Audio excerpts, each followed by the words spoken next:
Well, earlier in the show, we heard about the uses of wool from Common Ground volunteer and KRVN farm director Susan Littlefield. Susan is back now with a recipe on how to make lamb chops.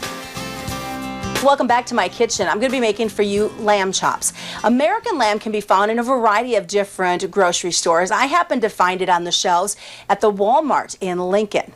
And you can check your local grocer as well or buy from a local lamb producer. Now the chops I'm making for you today are from a lamb we raised right here on our farm.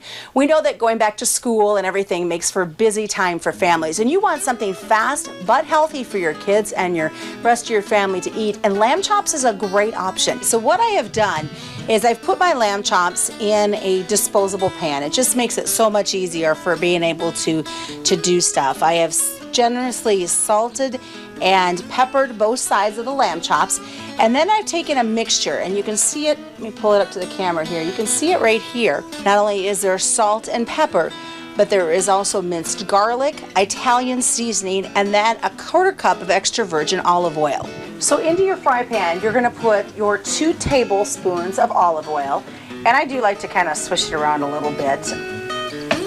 You're gonna put that on a medium-high heat.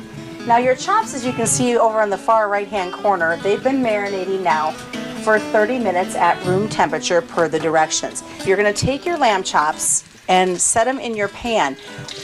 One of the cool things about lamb chops is it does not take very long to cook these. Again, you're cooking them on a medium-high heat. You're gonna want them about, 125 for medium rare, 135 for medium. You've got a good sear going on. So I am gonna flip those lamb chops over. Too bad you guys can't smell this because it smells amazing. So as your lamb continues to cook, I like to take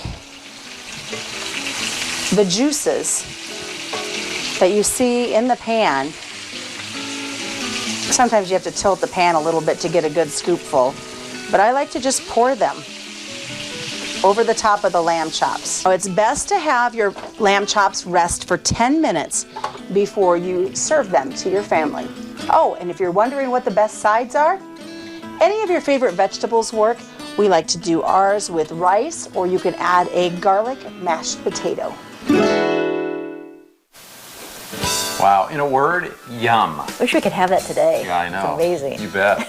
Coming up,